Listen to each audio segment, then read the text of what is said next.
Hi everyone, my name is Julia. Welcome back to the channel. Today we're going to be talking about the June 3rd school board meeting. Just an overview of stuff that went on before we talk about the main thing I want to talk about. They announced 10 new principals, including 8 new elementary school principals.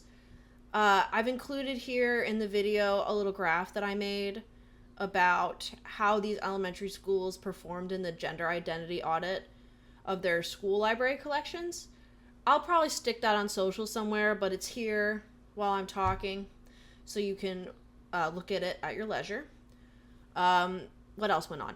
Erica Whitfield's oldest child, graduated from high school, and everyone was very sweet and happy about that. So, on behalf of Moms for Liberty Palm Beach County, I'd like to congratulate her on this very exciting parental milestone.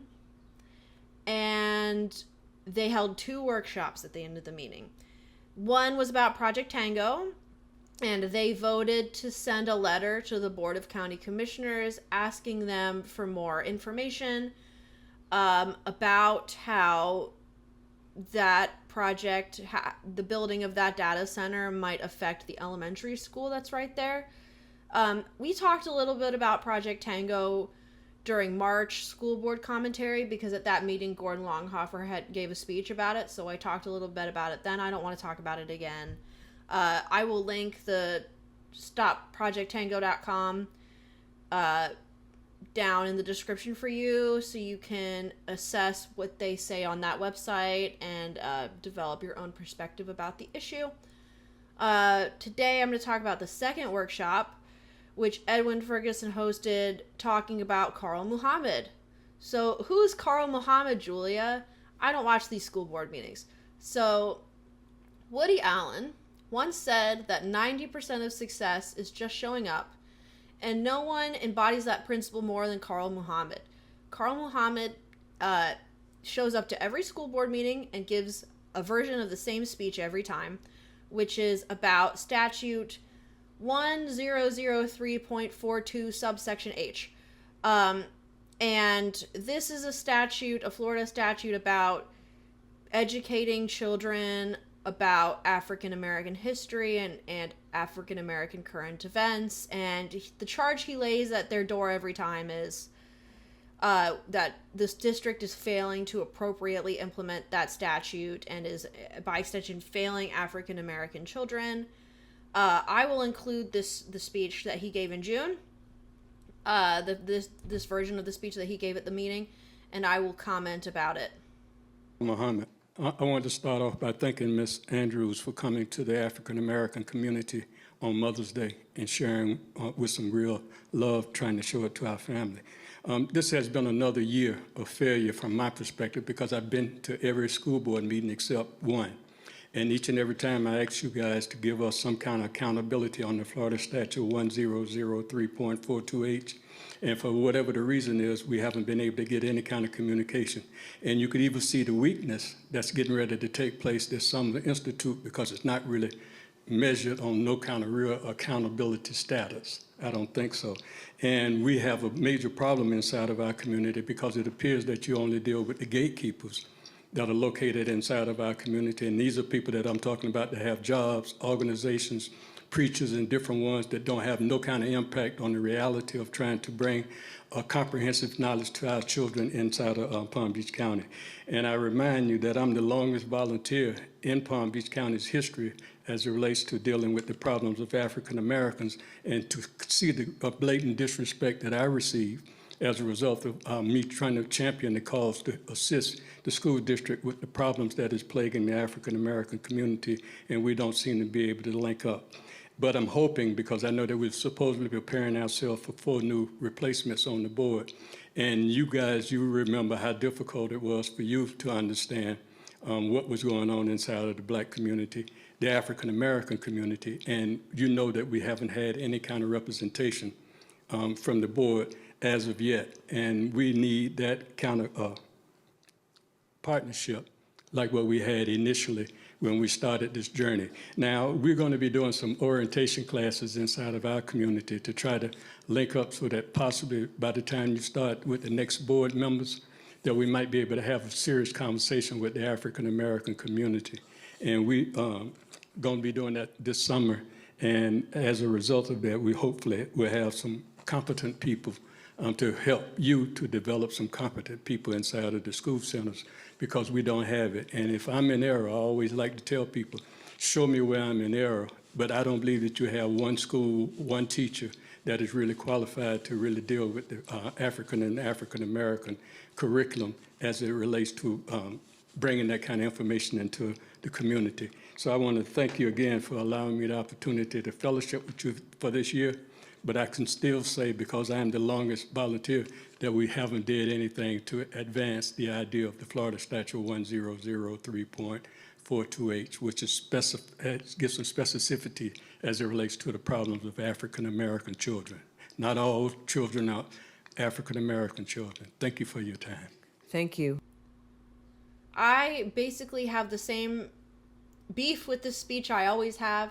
He lays the same charge at their door every time. He says that you are not fulfilling your obligation to the statute, but he never provides evidence. He never provides testimonials from parents. He never provides any examples. It just sort of feels like him saying, trust me, because I'm so involved in the community, you should trust me when I say this. But it's like, I don't trust anybody, Carl. You know, you need to provide me with evidence if I'm going to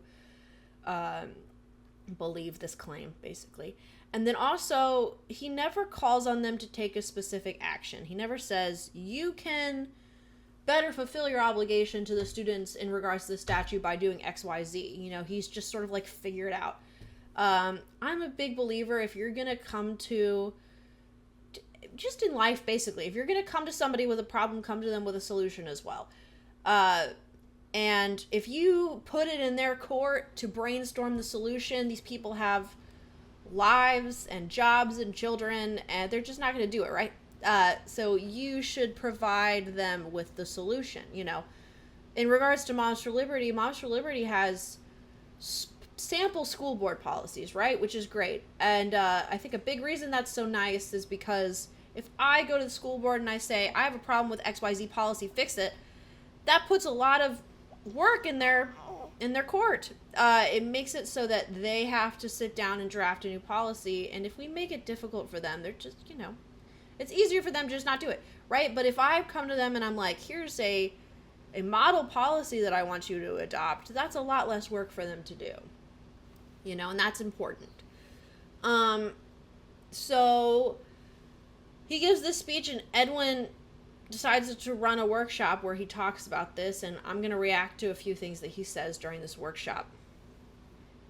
So it occurred to me that we have a school perception problem, not necessarily a school culture problem, but there are persons who perceive that we're not necessarily following 1003.42 subsection H with fidelity. And so, like, for example, we have this individual who comes every board meeting and says this, that, and the other, which sometimes is kind of offensive based on the work that was done by my predecessor and even by me and other board members as well. But it occurred to me also that I don't believe we've ever actually discussed 1003.42. So I want to read it. And I think two things are true. I do think that we do a relatively effective job inwardly facing adhering to 10.03.42 subsection H, but I think we can do a much better job, a more effective job, letting the world know what we're doing.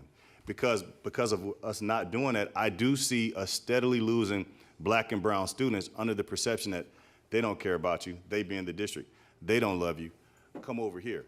And it's really starting to hit a head based on what's happening in the last year. So I want to take time to read this statute to you, because I'm pretty confident most of us have not read this the current iteration. Even the person who speaks about it every board meeting, I spoke with him about a month ago, and it occurred to me, maybe he has not read the recent statute, and he admitted he hadn't read the statute. During this workshop, Edwin takes the time to read out statute 1003.42 subsection H, and he also reads out subsection G, and he also reads out section 3, which is referenced in subsection H. I'm going to put the text of this all in the video for you right now.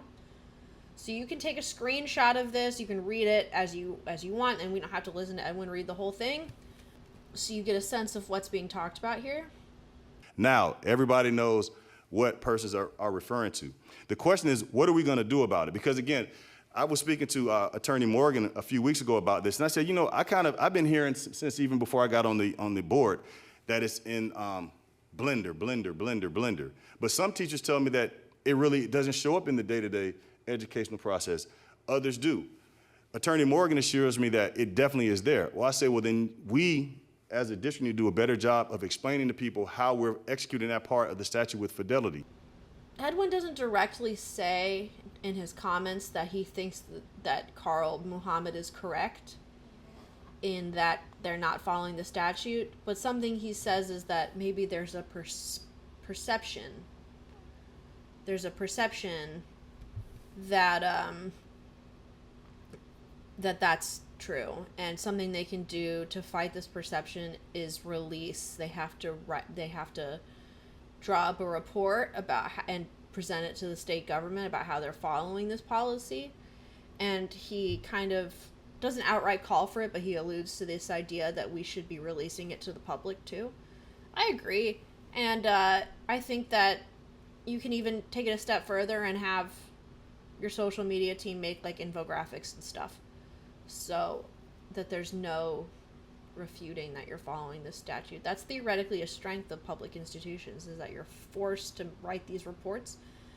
Show off to me how well you're doing using the data of these reports. I think AI can probably also help you make graphs and infographics with these with this data. It's just a sort of an easy way to show off how well you're doing. Because we annually, monthly even, weekly even, are right in line with subsection G. And I support that. That is a very traumatic part of the human experience, which is the Holocaust, and eugenics, which was a precursor to all of those things. And we see the ugliness of humanity in that regard. But I don't see anybody worried about offending persons whose grandmother or grandfather was a bootstepping Nazi, as far as that goes, as if it was some galaxy far, far away. That crap just happened. And it's rearing its ugly head right now. We just had a murder in Australia. You know where I was with that, Chair Brill, as an example. So we have to kind of learn from our past, or we're going to repeat it. I would argue that this DEI stuff is a conflation.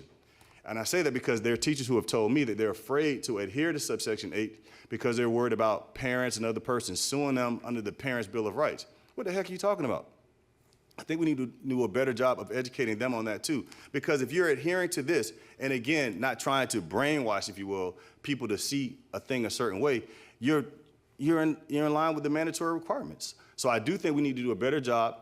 And I appreciate us kind of bifurcating that department, because remember, Brian Knowles quit because he said, hey, you guys putting too much on my plate. You got me teaching about subsection G, subsection H, subsection I. I'm going crazy over here. And you got me teaching whatever. So we have Ethel Kennedy, who now kind of oversees, I believe, the African-American part of it.